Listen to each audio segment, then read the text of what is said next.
Hello everyone, this is BuDDhA coming back at you with my round of 8 submission for IPL's caster search. Thank you so much for your support during the first round, and I really hope that you enjoy this game as much as the first one. So let's go ahead and get started here. On the top side of the map, we do have TSL's Hyun spawning in as the red Zerg player, and at the bottom, we do have MVP's Finale playing as the blue Protoss.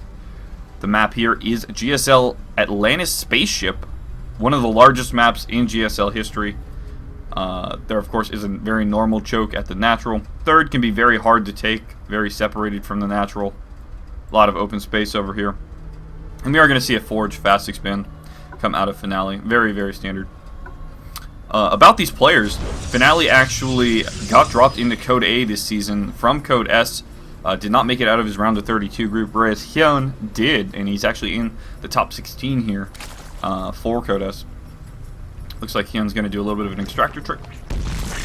And, yeah, we're just going to have to see how both of these players do decide to play. This is a very large map, so we definitely could see a Nexus first or something very similar. You can play greedy on a map like this. But actually, our Protoss player did not scout after his pylon. So, yeah, his probes have no idea what's going on in his opponent's base. And this is really risky, really greedy, indicative of a Nexus first for sure. Getting those extra minerals out very quickly. And on the other side, looks like we have an 11 pool because we do have the Overlord out already. So, yeah, a very, very aggressive build coming out of Hyun. And this is actually designed to punish stuff like Nexus first, where the cannon won't be up in time. This is like the absolute wrong build order for Finale here. He's going Nexus before Forge, not going to scout that there's an early pool coming. And he's not even scouting after Nexus here. This is incredibly greedy. Oh my goodness. Alright. Well, he continues to chrono boost his Nexus here. I'm sure he'll drop the Forge in just a second. And he should scout right off of this. So, alright, there he goes. Alright. In the meantime, Hyun is going to take his natural. He is making 6 lings. And he's actually going to make 8 lings here with his hatchery, and this is actually really smart. He saw that there was no scout from his Protoss opponent, and actually, the scout is going the entirely wrong direction. I don't know what he wants to do over here. But these Zerglings, he made so many of them, mostly because his opponent didn't scout, and he knows that his opponent didn't scout. So now, this Overlord's going to see that the cannon has just started. Hyun's going to feel great about this. I mean, we're going to need, like, a really fast wall-off. Okay, good. Finale is scouting the front with his probe here. He's going to see the Zerglings, and yeah, he's going to need a wall off really quickly. You can wall this off with 3 buildings, so he should be okay.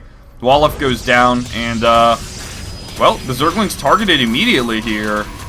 Looks like it's getting low on health. In the meantime, there's, of course, a Queen and Hatchery going down for our Zerg player, and, oh my goodness, the Zerglings break through, get us around on the cannon before it finishes. It does finish, though, and it will kill off a couple of Zerglings before going down. 4 are left, though. Looks like there are 2 more reinforcements, totaling 5 after that 1 kill here.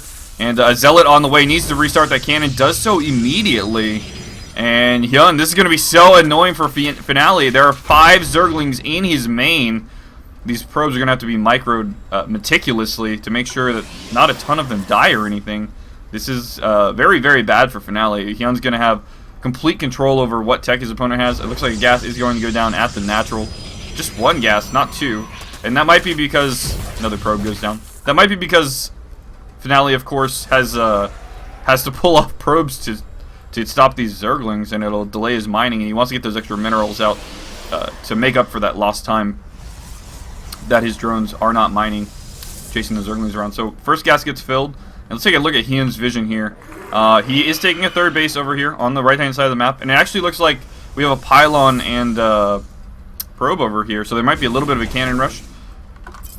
Good micro by Finale, relatively speaking. Good micro by Hyun too, to not really have lost any of these links. He's only lost 1 in about a minute and a half here, but he's only killed 3 probes also, so really, really smooth moves by both players. Second gas going up for Finale here, and Hyun actually doesn't see either of these gases, so a little bit of misinformation there.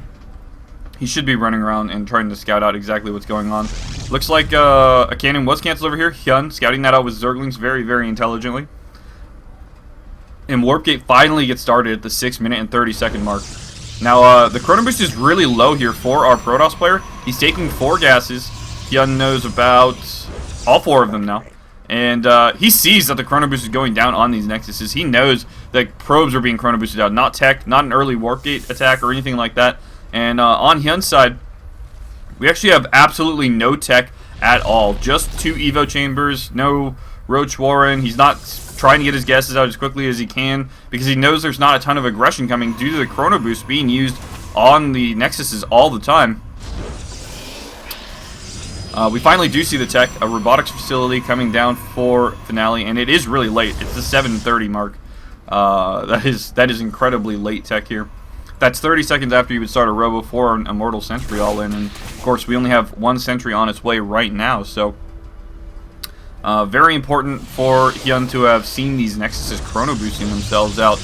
And on the other side, we do have that Roach Warren and Evo Chamber and a very fast lair coming up for Hyun. He has not started speed yet, actually, which means he doesn't expect aggression. Again, that's another sign.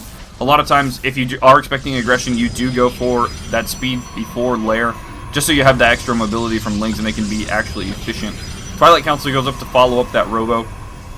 That usually leads us to believe that Finale does want to take an expansion here. Both the Robo, of course, letting you get Immortals, you can get Sentries out with your Gateways, and you can get Blink and +2 attack on your Forge. That's all usually very indicative of a fast third base here. So on Hyun's side, we do have a couple of misrally drones, and he is going for Roach Speed +1 attack, making that macro hatch, and he has a total of 4 gases here. So, not really wanting to tech up to Infestors or anything as his lair is finished, and he doesn't have that 5th and 6th gas, and actually taking a 4th base in the center of the map here. And on Atlantis Spaceship, this is a very weird map, I guess. It has a rich Vespane Geyser and 2 regular ones, and the rich one, of course, is a little bit further away, but it gives you just so much more gas income. Well, Finale is actually walling off this bottom side of his ramp here, so he doesn't look like he wants to take the far expansion. That's probably a good decision, actually, relatively speaking. It would be so hard for him to defend this choke and walk all the way over here and defend this choke also if Hyun did want to do some kind of Roach aggression. And again, he's still only on 4 gases, so it does look like Roach aggression is the choice here. He is getting drops and Overlord speed as well, so on this map, the distance from the third base in the middle, or even over here at the bottom, and the main is huge. The walk distance, you have to walk all the way down the ramp, up, and all the way down here, or all the way over here. So really, really difficult for Finale to cover all of his bases against any kind of drop play from Roaches or Zerglings. We're going to have to see exactly what Hyun decides to do. He still has not taken these gases, so he's definitely going to press the advantage that he took early with those Zerglings. Again, we do have a third base coming down here for Finale in the middle of the map. Alright, well, the supplies are currently 138 to 100, 62 to 63 Harvesters. Hyun behind, but only making Roaches. Going to be super cost-efficient units. On the other side, we do have 2 Immortals out with a good number of Sentries and a few Stalkers. Blink, I believe, has completed. It has indeed. We do have that +2 attack on the way, like we were talking about before. And this wall-up has completed at the bottom, so really he only has to engage right here, which is a really good choke for him, except that Hyun now has drops. So he's going to have to defend here, and all the way on the left side of his base, everywhere, basically. Overlord comes in, sees that there is a third here, and Hyun knows that he can really press his advantage and attack from multiple points at the exact same time. More and more Lings being prod out for Hyun. A huge group of Overlords coming down as well. And look at this. He's still on 4 gases. There's no way he's going to be able to tech to Infestor, so this has to do some damage. In the meantime, we have a Robotics Bay coming down for Finale here. And a little bit of a skirmish in the middle of the map. Looks like a few Orochis did go down, but Hyun's still completely, basically maxed out, not making any more units here. So 4 workers total have been killed for Hyun. Finale has killed 0, and yeah, it looks like we're going to have this huge drop play here. Loading into the Overlords as they're moving into the base. That is a lot of units going up there, and now Finale is going, uh-oh. Blinks his Stalkers back. Look at all the distance he's going to have to walk here. All the Roaches and Lings are coming out here. Only 4 Stalkers to defend in the main. Robotics Base surely going to go down. He might even get the Nexus. He's holding the Stalkers back at this choke point. Immortals can't even get up into shooting range, and a huge blink forward is going to allow these Stalkers to clean up a large portion of the troops. Robotics Bay did go down. Twilight Council might even go down, although the units are in range to defend it. In the meantime, at the third base, we do have a huge counterattack from our Zerg player. A double-pronged attack, if you will. Zealot's being warped in to try to help it, but the Nexus has gone down. The Twilight Council goes down, and Hyun taking, like, a huge lead here. I don't even think Finale's going to be able to hold off this section of his base.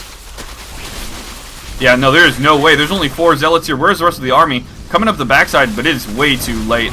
All of the Zerg units do overpower Finale's third defense. And now Finale's going to try to hold Hyun in here, but a good surround by Hyun. Going to be able to pick off a number of units here. Zerglings so efficient against the composition with no Zealots in it. The unit count right now there's actually 6 Immortals on the map with a good number of Stalkers. Hyun only down to 14 Roaches here.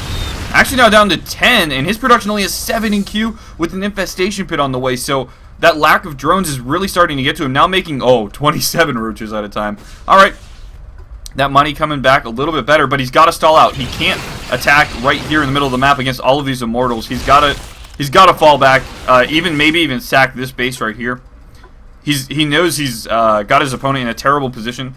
Finale knows he's in a bad spot too. He's not even remaking his third or his main. He is in fact going to go for an all-in off of what he has and the few reinforcements he can produce. He does have 45 Harvesters. They are all mining on that one base back at home, but Hyun at 178 supply to the 110 of Finale. What can Finale do, man? He's only got about 3 force fields left in this entire force. Hyun just waiting on, I guess, a large group of Zerglings come out, tank some of the damage from the Stalkers and Immortals here. This is a large force for Hyun. He's going to get a full surround for the most part. And oh my goodness, so much damage being dealt to Finale. Good blink backs, protecting all the Stalkers as best as he can, but these Immortals were doing the deeps, and now they are going to get absolutely crushed in the middle of the map here. 88 to 140 supply. Hyun falling back with the rest of his Roaches, but remember, Finale cannot reinforce. Look at his income. So low, 820 and 200 to 2,400 of Hyun. Hyun coming back in with a full surround of Lings and Roaches, and oh my goodness, he's going to focus down the Immortals, absolutely decimate this army. Again, great Blink Micro from Finale. Just not going to be enough, I don't think. 65 to 142 supply. There is the GG from Finale. So Hyun really showing why he made it through to the round of 16 in GSL Code S this season. And Finale, he did fall out. And of course, that game is representative of both of the players' hard work. So an excellent game from Hyun, really abusing the fact that taking a third base for Protoss is so difficult on that map, and for them to get any units that aren't gateway units across the map and reinforce is incredibly, incredibly difficult. An excellently played game by Hyun, taking notice of a ton of small little things. So thanks a lot for watching, everyone. If you enjoyed this cast between Hyun and Finale, please make sure you hit the like button below. You can also follow me on Twitter at BuDDhASC2, and you can follow me on Twitch at twitch.tv/Buddhism101. Thanks again for watching, and I appreciate everyone's support.